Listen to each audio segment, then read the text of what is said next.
Don't take another bite. The words were written in neat blue ink on a folded white receipt no bigger than a business card, and as billionaire Richard Hawthorne unfolded it beneath the crisp linen napkin beside his dinner plate, the healthy color drained from his face so quickly that even the crystal chandelier above seemed to lose its warmth. Around him, conversations continued beneath the soft notes of a live jazz trio.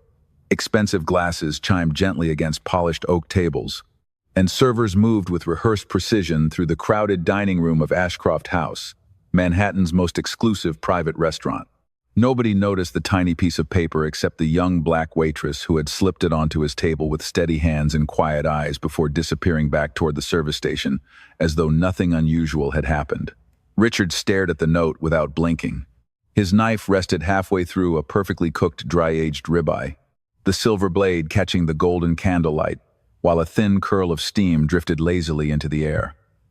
The scent of rosemary butter and grilled beef suddenly felt strangely distant. He looked down at the steak, then back at the note, then slowly scanned the room without moving his head. Wealth had taught him many things over 62 years. One lesson had never failed him. Ordinary people did not risk everything to interrupt a billionaire's dinner, unless they believed something mattered more than their own future. Across the table, Attorney Benjamin Foster noticed Richard's silence first. "Richard?" he asked quietly. "Everything all right?" Richard didn't answer. His fingers tightened almost imperceptibly around the edge of the folded receipt.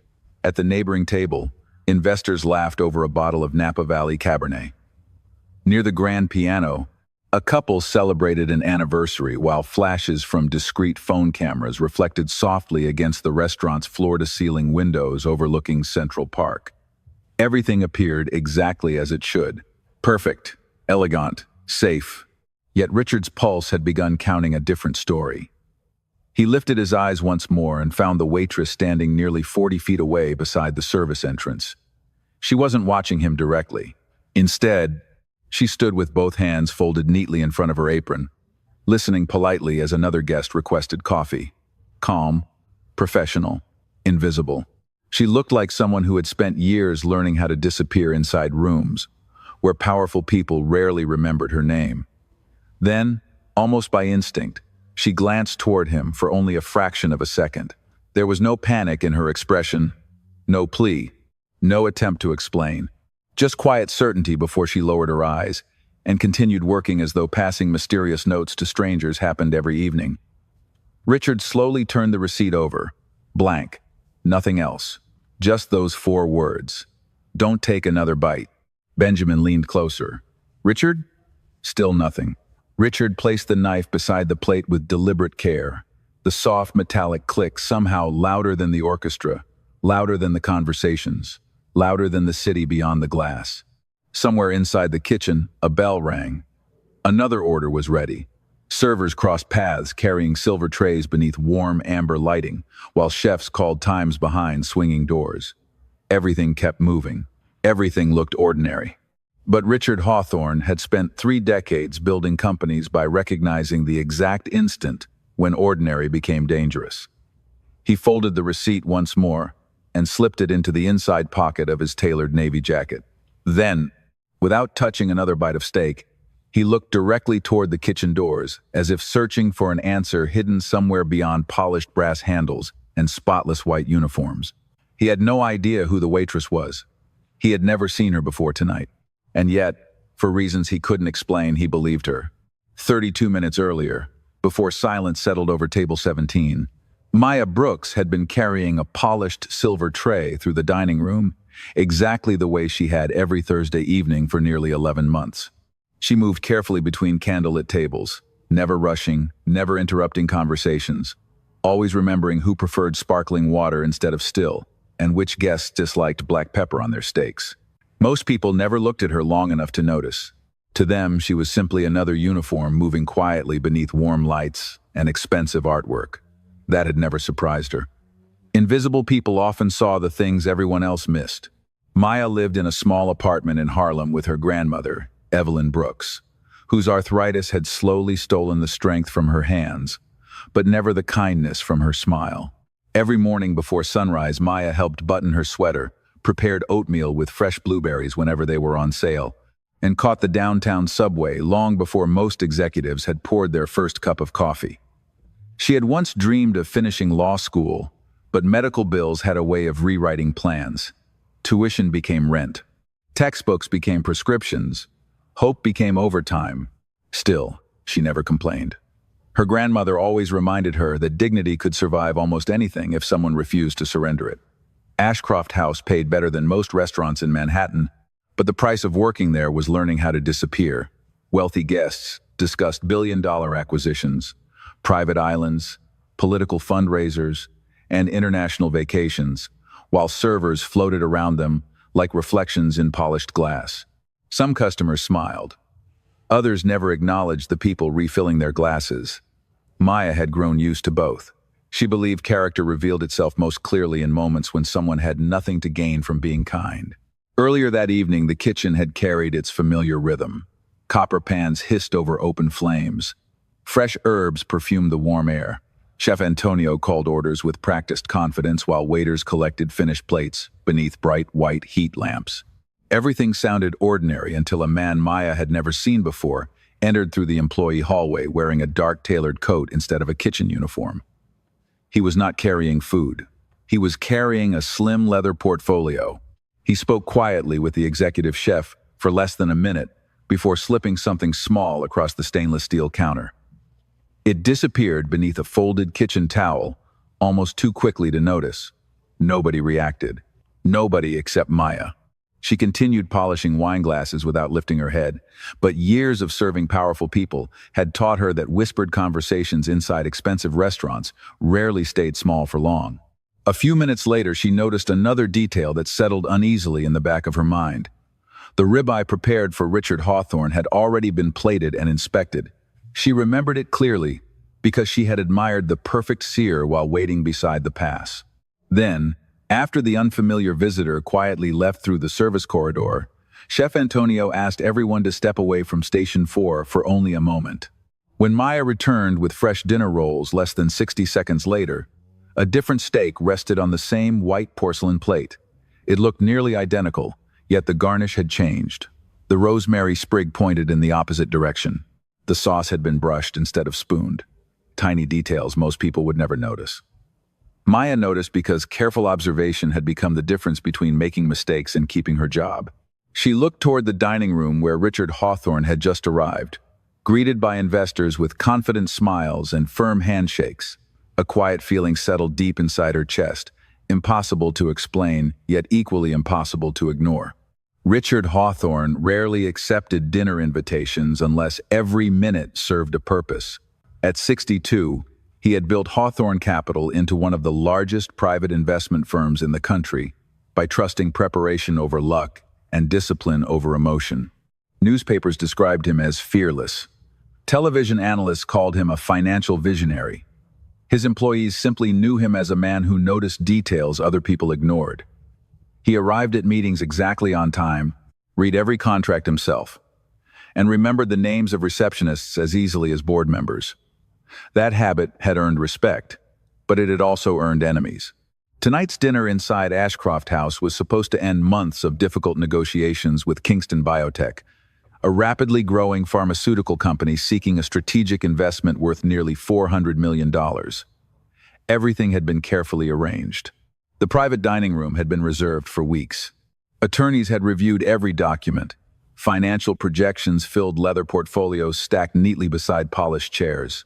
Even the menu had been selected in advance because Richard believed unnecessary decisions distracted people from important ones. Across the table sat Benjamin Foster, his longtime legal counsel, whose calm voice had guided Richard through countless acquisitions over the past 15 years. Beside him, Olivia Mercer, the chief financial officer of Kingston Biotech, reviewed figures on a tablet while occasionally exchanging polite conversation with other executives. Glasses reflected soft amber light. Crystal shimmered quietly. Outside the enormous windows, Central Park rested beneath the glow of Manhattan evening traffic. It looked like another successful night among powerful people making expensive decisions. Richard appreciated beautiful surroundings, but he never confused elegance with honesty. His father had owned a small hardware store in Ohio. where customers often judged people by polished shoes instead of reliable character. Long before Richard earned his first $1 million, he learned that appearances could be carefully manufactured while integrity could not. That lesson stayed with him through every boardroom and every handshake. Even so, success had slowly built invisible walls around his life. Security teams screened visitors before meetings. Assistants filtered phone calls. Most conversations with strangers ended before they truly began. Genuine warnings became rare, because very few people dared interrupt powerful men. That was why, although he did not yet understand the message waiting on the folded receipt, something deep inside refused to dismiss it as a prank. 30 minutes earlier, before anyone had entered the dining room, Richard had paused beside the restaurant's front entrance to remove a faint piece of lint from his navy jacket. As he did, he noticed a maintenance worker wheeling a cleaning cart through the marble hallway. The young black waitress passing nearby stopped for only a second, smiled warmly, and quietly held the heavy service door open so the older man could continue without struggling. She received nothing in return except a grateful nod before returning to work. Richard had watched the exchange almost absent-mindedly before following the hostess toward his table. He had forgotten about it until now. Wealth often revealed how people behaved when important eyes were watching.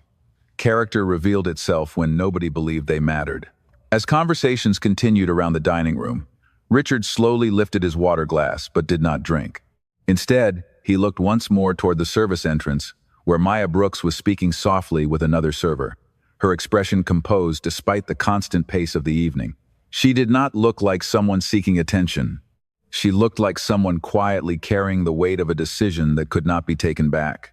The uneasy feeling refused to leave Maya, no matter how many tables she served. She carried fresh bread to a family celebrating a college graduation, refilled iced tea for an elderly couple celebrating 40 years of marriage, and smiled politely every time someone thanked her, yet her thoughts kept returning to the kitchen. She had learned long ago that instincts could not be measured like recipes or invoices, but they had protected her more than once. Her older brother Daniel had always told her the same thing before he passed away. If something feels wrong, do not ignore it just because everyone else looks comfortable. Those words echoed quietly as she reached the service station where restaurant manager Vanessa Cole was reviewing reservations on a tablet. Vanessa barely looked up before speaking. Table 17 is our highest priority tonight. No mistakes, no delays. Maya nodded. Yes, ma'am. She hesitated only a second before lowering her voice. May I ask something? Vanessa sighed impatiently. Make it quick. Maya glanced toward the kitchen doors before answering. Was Chef Antonio supposed to replace Mr. Hawthorne's entree after it was already plated? Vanessa finally looked up, her expression sharpening immediately. Why are you asking questions that are above your position? Maya remained calm. I only noticed that the plate changed. Vanessa folded her arms. Your job is to carry food, not inspect it. Maya swallowed quietly. I understand, but it seemed unusual. Vanessa stepped closer, lowering her voice until only Maya could hear. Listen carefully. Billionaires do not come here expecting opinions from waitresses. They expect flawless service. If you value your paycheck, you will stop imagining problems that do not exist. Maya nodded respectfully, but the answer settled nothing inside her. Moments later, she returned to the kitchen just as Chef Antonio carefully adjusted the garnish on another entree. For the briefest instant, she noticed the unfamiliar man again, now standing near the rear hallway, speaking softly into his phone before disappearing through the employee exit without saying goodbye to anyone. One of the line cooks frowned as he watched the door close. Who was that? Another cook asked. Chef Antonio answered without looking up. Food supplier. The explanation sounded simple enough, yet nobody from the restaurant's regular suppliers ever entered through the employee hallway wearing an expensive wool coat. Maya carried Richard Hawthorne's dinner toward the private dining room with steady hands, although her heartbeat had become noticeably louder than the gentle piano music drifting across the restaurant. Every polished wine glass reflected warm amber light. Every expensive smile looked perfectly rehearsed. She placed the entree before Richard exactly as trained, quietly describing the cut of beef and wishing everyone an enjoyable evening. Richard acknowledged her with a brief nod before returning to his conversation with Benjamin Foster. Maya stepped away, but after only a few feet, she stopped beside an empty service station. The strange visitor, the replaced steak, the dismissive answers. None of it fit together. Her fingers slipped into the small pocket of her apron, where she always carried an order pad and a blue pen. She stared at the blank paper for several long seconds while the sounds of polished silverware and quiet conversation blended into a soft, distant hum. Then she took a slow breath, wrote 4 careful words, folded the receipt once, and made the decision that could cost her the only job standing between her grandmother and another stack of unpaid medical bills. Richard Hawthorne remained perfectly still, his hand resting beside the untouched dinner plate, while the folded receipt rested safely inside his jacket pocket. Benjamin Foster studied his longtime friend with growing concern. "Richard, you have negotiated through recessions, hostile takeovers, and congressional hearings. I have never seen you stare at a steak for this long," Richard answered without looking away from the plate. "Benjamin, have you ever ignored a warning simply because it came from someone you did not expect?" Benjamin frowned. "Context matters." Richard slowly nodded. "Exactly." Across the room, Maya continued serving guests as though nothing unusual had happened. But every trip through the dining room tightened the knot in her stomach. She expected security to appear beside her at any second. She expected Vanessa to point toward the front entrance and tell her to collect her belongings. Instead, the restaurant continued moving with polished efficiency. Glasses sparkled beneath amber light. Soft piano melodies drifted across the room. Expensive conversations flowed as naturally as the wine. Yet, beneath the calm surface, Maya noticed something else. Chef Antonio stepped out of the kitchen twice in less than 5 minutes, each time looking toward Richard's table before quietly returning behind the swinging doors. The behavior felt different from his usual confidence. He was checking something, or someone. Maya picked up a tray holding fresh coffee cups and crossed the dining room again. As she passed the entrance to the private hallway, she caught a glimpse of the same unfamiliar man from earlier. He stood partially hidden near the service elevator, speaking into a wireless earpiece with his back turned toward the restaurant. His posture remained relaxed, but his eyes stayed fixed on the private dining room entrance.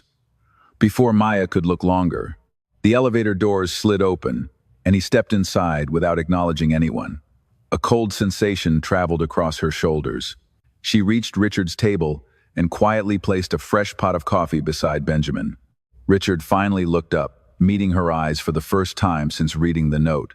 His expression carried neither anger nor gratitude, only questions. Maya gave the slightest respectful nod before turning away. She knew she could not explain herself without sounding irrational. She had no proof, only details, tiny fragments that refused to fit together. As she walked back toward the kitchen, Vanessa intercepted her beside the wine display. "Why are you lingering near table 17? She asked sharply. "I was refilling their coffee." Vanessa lowered her voice. "Mr. Hawthorne requested privacy. Finish your section and stay away from that table unless someone calls for you." Maya answered softly. "Yes, ma'am." Vanessa studied her for another moment before walking away. But Maya noticed the manager glance toward Chef Antonio with an expression that looked less like confidence and more like unease. Inside the kitchen, the atmosphere had changed almost imperceptibly. Conversations became shorter.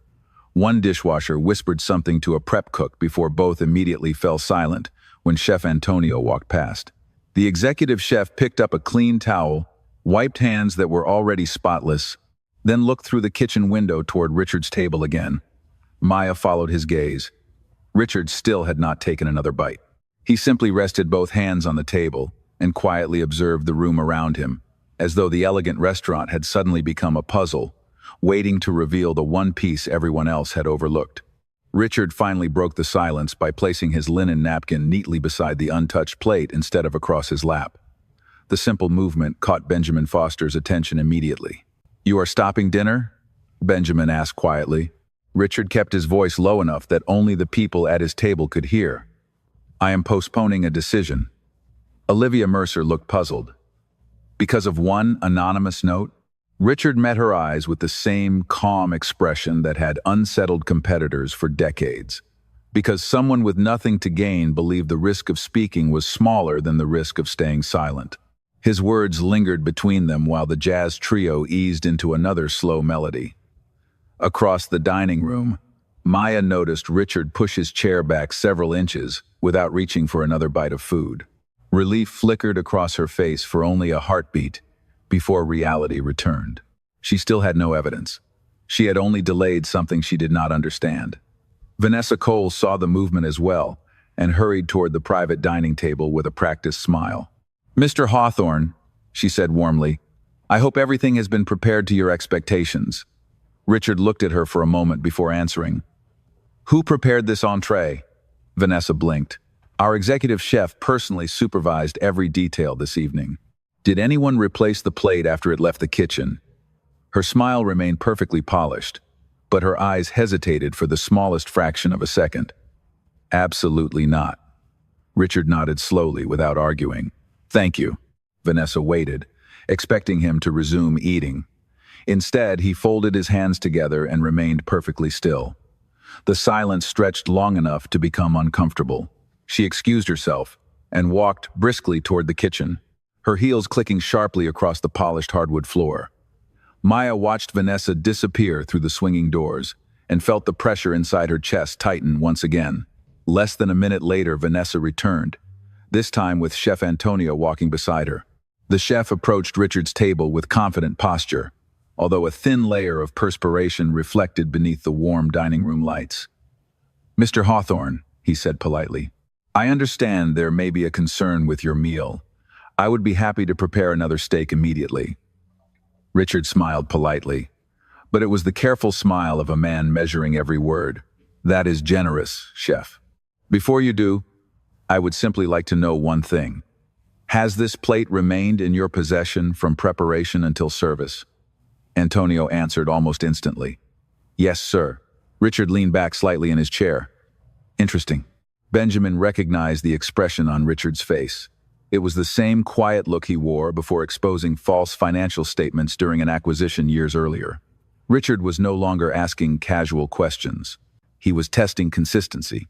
Near the service station, Maya lowered her eyes, hoping no one would connect the growing tension to her.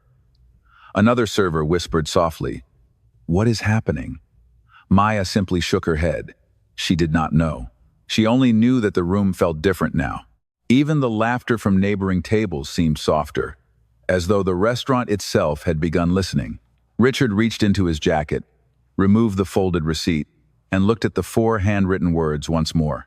Then he slipped it back into his pocket, raised his eyes toward Maya across the dining room, and with a calm gesture almost too subtle for anyone else to notice, he gave the slightest nod. It was not gratitude. It was not trust. It was the silent acknowledgement that her warning had changed the course of the evening, and neither of them could turn back now. Richard rested both hands on the edge of the table and looked toward Benjamin Foster with quiet certainty. "Benjamin, I want every document for tonight's agreement to remain unopened until I say otherwise." Benjamin did not argue. Years of working together had taught him that Richard never delayed important decisions without reason. Olivia Mercer shifted uneasily in her chair. "Are you suggesting someone intended to interfere with this meeting?" Richard answered carefully. "I am suggesting that when unexpected details begin collecting in the same room, wise people stop pretending they are unrelated." His voice remained calm, yet every executive at the table fell silent. Across the dining room, Maya continued polishing silverware with slow, controlled movements, while trying not to glance toward table 17. She could feel Vanessa Cole watching her from across the restaurant. A few moments later, the manager approached. Her expression pleasant enough for guests to admire, but noticeably colder once she stood beside Maya. "Come with me," Vanessa said quietly. Maya followed without protest into the narrow service hallway behind the dining room, where the music faded beneath the steady hum of refrigeration units and the faint scent of fresh herbs. Stainless steel shelves reflected bright fluorescent lights that felt far less welcoming than the warm glow outside. Vanessa folded her arms. "Did you speak to Mr. Hawthorne about anything unrelated to service?" Maya answered honestly. "No, ma'am. Did you leave anything on his table?" Maya hesitated only long enough for the silence to become its own answer. Vanessa exhaled sharply. "You have any idea how serious this is?" Maya lowered her eyes respectfully, but kept her voice steady. I believed I was doing the right thing. Vanessa shook her head in disbelief. You believed. That is the problem. Restaurants do not operate on beliefs. They operate on facts. Maya nodded gently. I understand. No, Vanessa replied. I do not think you do. One complaint from a guest like Richard Hawthorne could damage this restaurant for years. Maya remained quiet. She could have explained everything she noticed in the kitchen. She could have described the unfamiliar visitor, the replaced entree, the uneasy behavior. Instead, she remembered Daniel's advice once again. Speak only when your words help more than your emotions. At that exact moment, the service door opened, and one of the younger servers hurried into the hallway, breathing faster than usual. Vanessa, he whispered.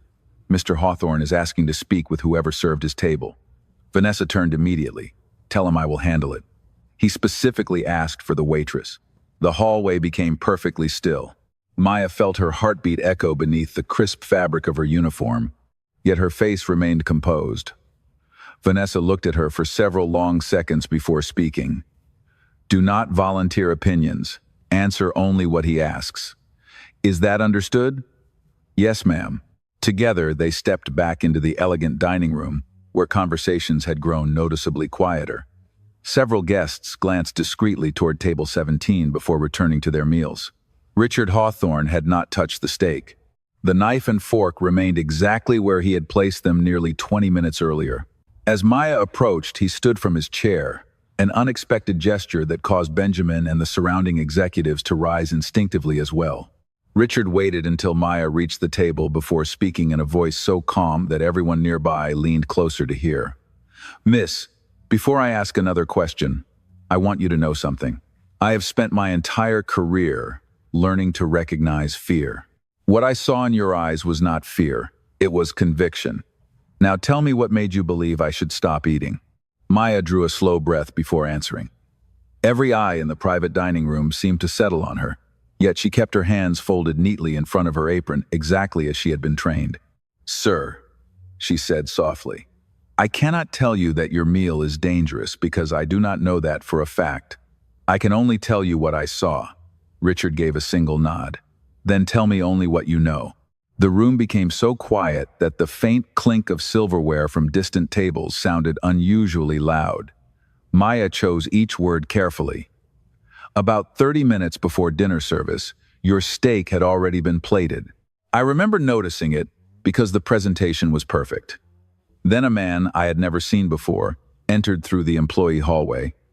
He spoke privately with Chef Antonio. After he left, everyone was asked to step away from the station for less than a minute. When I returned, the steak looked different. The garnish had changed. The sauce had changed. It was subtle, but it was not the same plate. Vanessa Cole stepped forward immediately. Mr. Hawthorne, with respect, garnish placement changes all the time during service. Maya did not argue. She simply nodded. That is true, which is why I almost ignored it. Richard continued watching her. Almost. Maya looked down briefly before meeting his eyes again. My brother used to work in corporate investigations. Before he passed away, he told me something I have never forgotten. He said that important people rarely lose everything because of one obvious mistake. They lose everything because everyone ignores 5 small ones. Benjamin Foster slowly leaned back in his chair. Richard remained silent. Maya continued. The unfamiliar visitor, the replaced entree, Chef Antonio checking your table several times, the manager telling me not to ask questions. None of those things prove anything by themselves.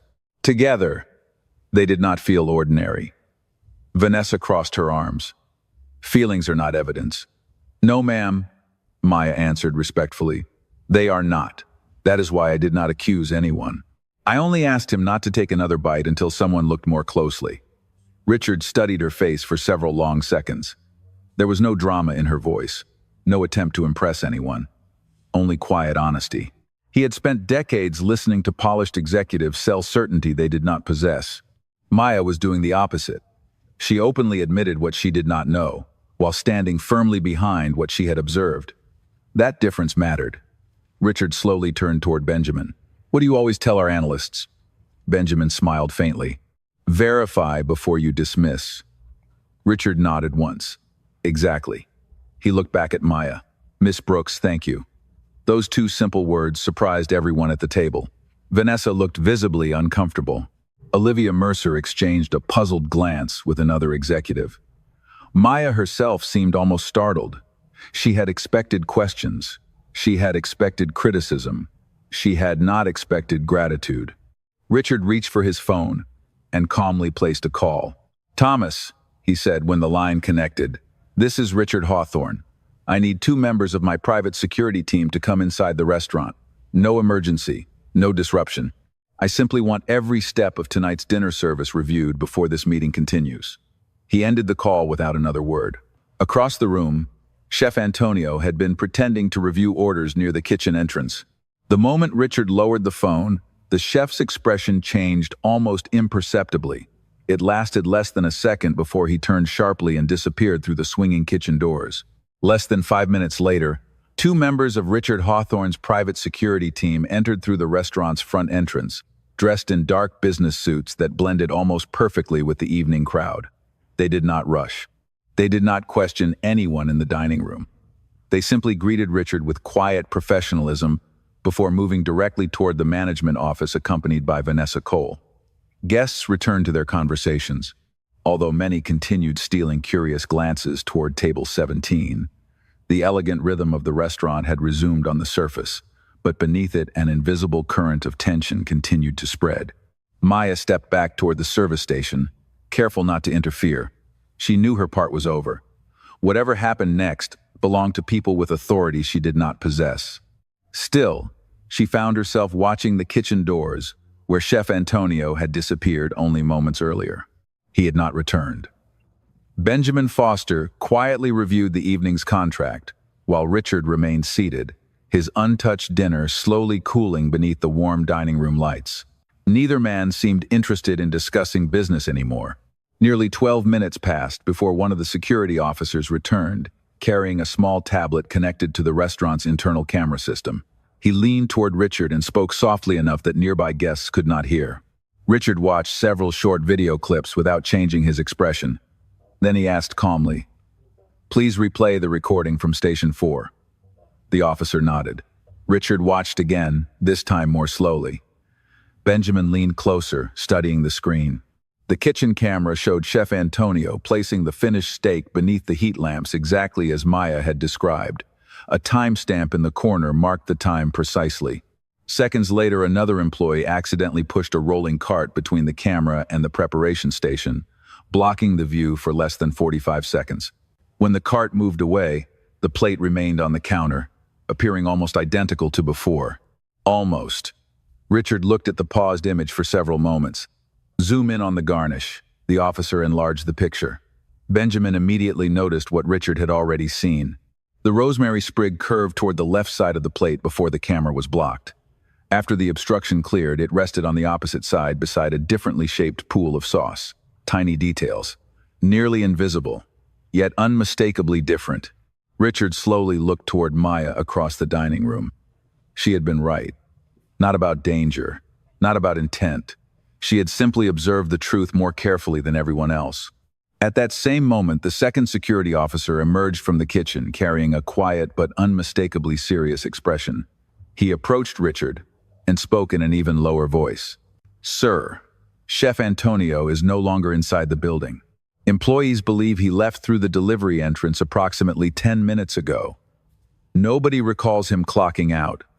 Benjamin lowered the contract onto the table. Olivia Mercer stopped pretending to review financial reports. Vanessa returned a few moments later, her confident posture noticeably weakened. "Mr. Hawthorne," she said carefully, "I have been informed that Chef Antonio had an unexpected family emergency." Richard listened politely before asking a single question. "Was that explanation given before or after my security team began reviewing the cameras?" Vanessa opened her mouth, but no answer came immediately. The silence itself became an answer. Richard stood slowly, buttoned his navy jacket, and looked once more toward Maya Brooks. She remained exactly where she had been all evening, quietly holding a polished coffee pot, saying nothing, asking for nothing, while the smallest observation in the room had quietly unraveled the biggest assumption of the night. Richard waited until the private dining room had emptied enough that quiet conversations could no longer hide uncomfortable truths.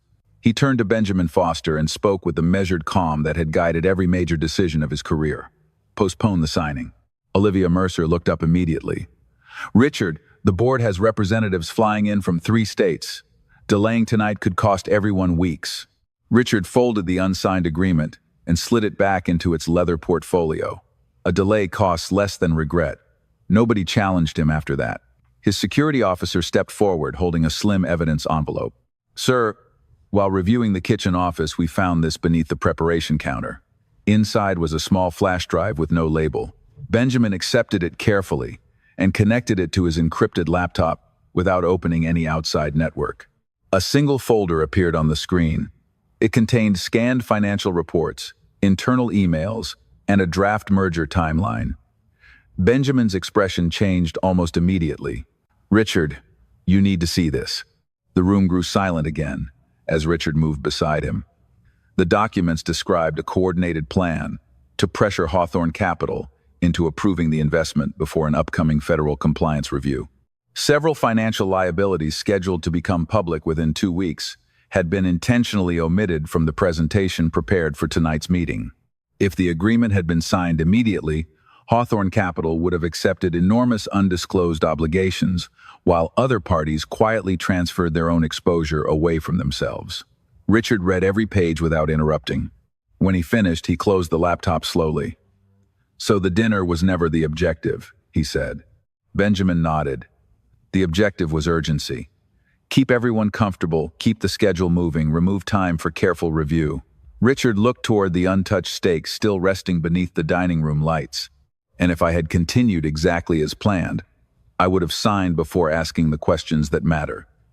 Benjamin gave a quiet nod. That appears to have been the expectation. Vanessa Cole lowered her eyes, visibly shaken. I had no knowledge of any of this. I only wanted the evening to run smoothly. Richard answered without accusation. Sometimes people become part of a bad decision simply because they become more loyal to the schedule than to the truth. Those words settled heavily across the room.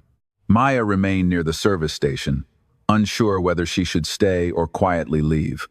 She had never heard of Kingston Biotech before tonight. She knew nothing about investment strategies or corporate negotiations. She had simply trusted what careful observation and honest instinct had placed before her. Richard walked toward her at an unhurried pace. Every polished shoe echoed softly across the hardwood floor until he stopped a respectful distance away. Miss Brooks, he said, you did not accuse anyone. You did not create panic. You asked one man to pause long enough to think.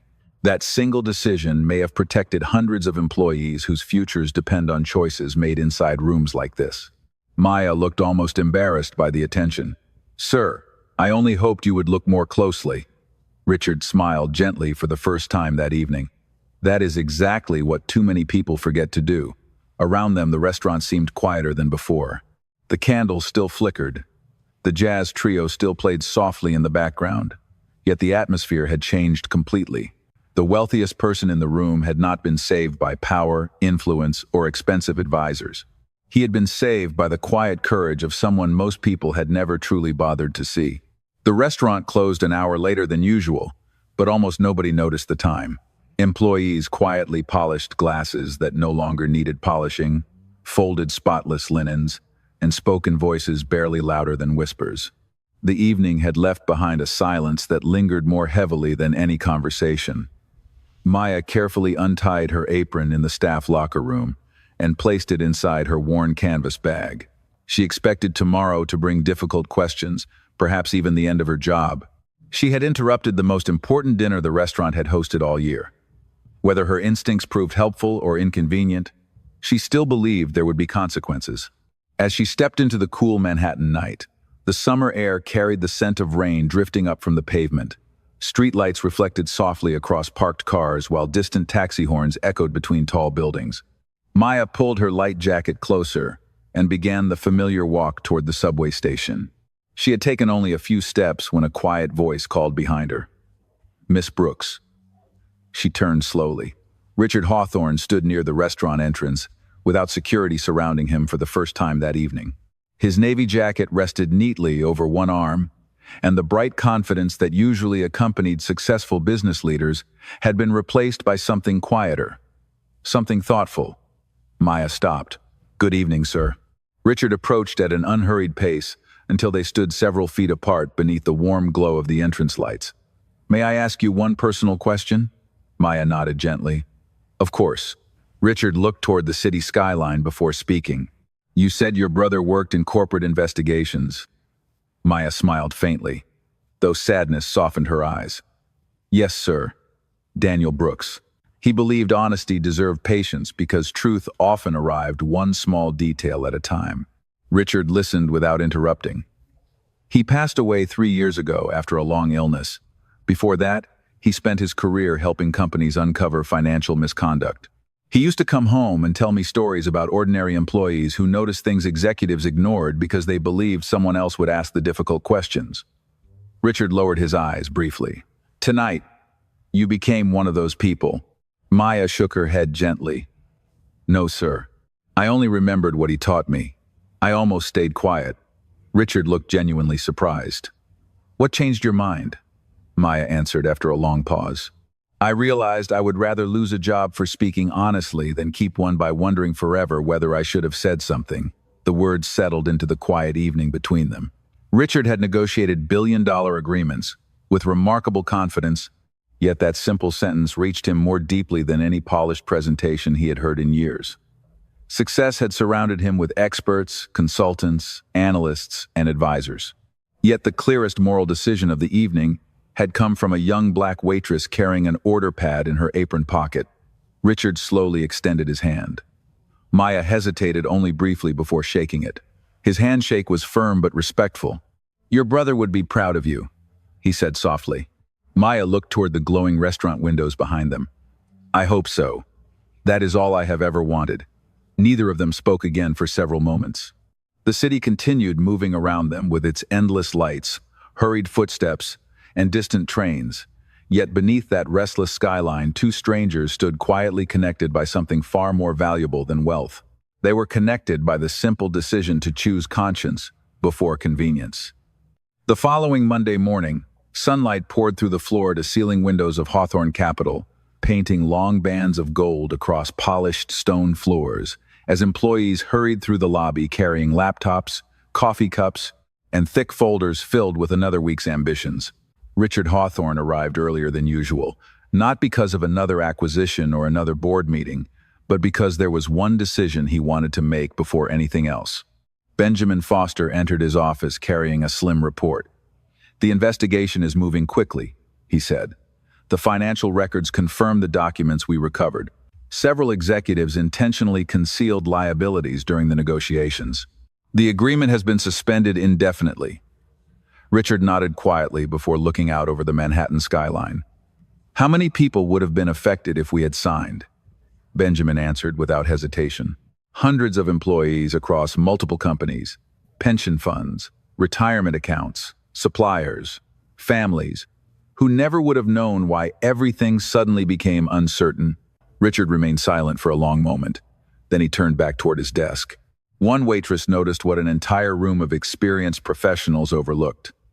Benjamin smiled faintly. She was paying attention to people instead of appearances.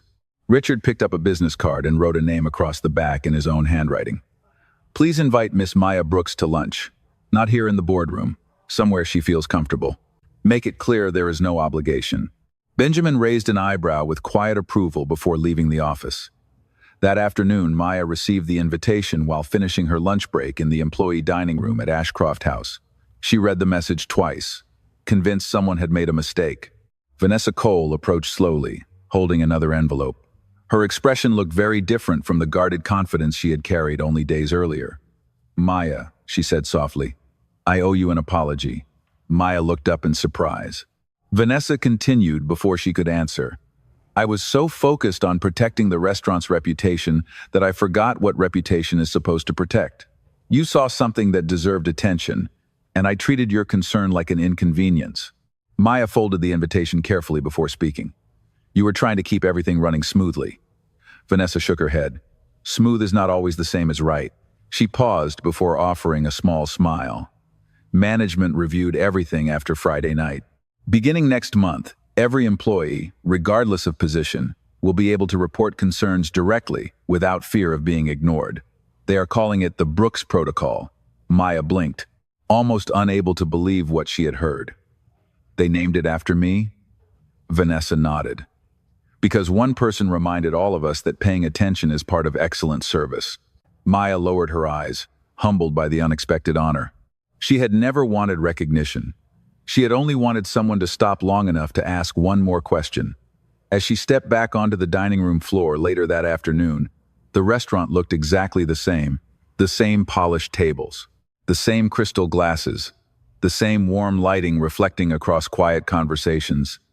Yet something invisible had changed. Servers greeted one another more warmly. Managers listened more carefully. Small observations no longer felt too small to matter. Without realizing it, Maya had not only helped protect a business agreement, she had quietly changed the culture of an entire workplace by proving that integrity could come from any uniform, any title, and any seat in the room. Nearly 1 year later, the first snowfall of December drifted quietly across Manhattan, softening the sharp edges of the city beneath a blanket of white. Inside Ashcroft House, the dining room glowed with the same warm amber light, polished crystal reflected the same quiet elegance, and the piano still filled the room with gentle melodies that floated through conversations like familiar memories. Some things had never changed. Others had changed forever. Maya Brooks adjusted the cuff of her uniform before greeting another evening of guests. She still preferred arriving early, still remembered regular customers by name, and still paused each morning to call her grandmother before beginning work. The difference was no longer visible on her name tag. It was visible in the way people listened when she spoke. New employees learned during orientation that every observation mattered, no matter who noticed it. Managers asked questions before giving answers. Kitchen staff documented every change to every order. The quiet lesson born on one unforgettable evening had become part of the restaurant's culture. Just after 7 o'clock, the front doors opened and Richard Hawthorne stepped inside. This time, there were no investors, no attorneys carrying contracts, and no billion-dollar negotiations waiting upstairs. He wore a charcoal overcoat dusted lightly with snow and carried nothing except a small wrapped package beneath one arm. The hostess smiled warmly. "Good evening, Mr. Hawthorne. Welcome back." Richard returned the smile before answering. "Table for one, please." When Maya approached carrying a menu, she recognized him immediately. Their eyes met for a brief moment before both smiled naturally. No longer as strangers brought together by uncertainty, but as two people who understood the quiet value of paying attention. Richard remained standing until Maya reached the table. "Good evening, Miss Brooks," he said. "It is good to see you again." Maya smiled. "Welcome back, sir." He placed the small package gently on the table. "This belongs to you." "Curious." Maya carefully opened the wrapping after he encouraged her with a nod. Inside rested a simple leather notebook with her initials embossed in gold beneath one short sentence. The smallest details often protect the biggest futures. She looked up, visibly moved. "Thank you." Richard shook his head gently. "No. Thank you. Every major decision I have made this year has begun with one extra question, because of what you taught me that night." Maya closed the notebook carefully, running her fingertips across the cover before holding it close. Around them, dinner service continued exactly as it always had. Glasses clinked softly, fresh bread filled the air with warmth. Snowflakes drifted beyond the tall windows, disappearing quietly against the city lights. Richard looked toward the dining room for a long moment before speaking almost to himself. People spend their lives searching for extraordinary heroes. Maya followed his gaze. Families laughed together. Servers moved gracefully between tables. A dishwasher smiled as he carried clean plates toward the kitchen. Ordinary moments unfolded everywhere. Richard smiled gently. Sometimes they are simply the people everyone else forgets to notice. Maya said nothing. She only smiled back with the same quiet humility that had guided every choice she made. Outside, the snow continued falling without asking for recognition. Inside, warmth settled over the room like candlelight reflecting across polished glass. No headlines celebrated what had happened there. No cameras captured the memory. Yet long after the contracts had been rewritten and the investigations completed, one truth remained untouched. Wealth had nearly overlooked what wisdom recognized immediately. Integrity did not arrive wearing an expensive suit. It arrived carrying a serving tray, speaking softly, and choosing courage when silence would have been easier.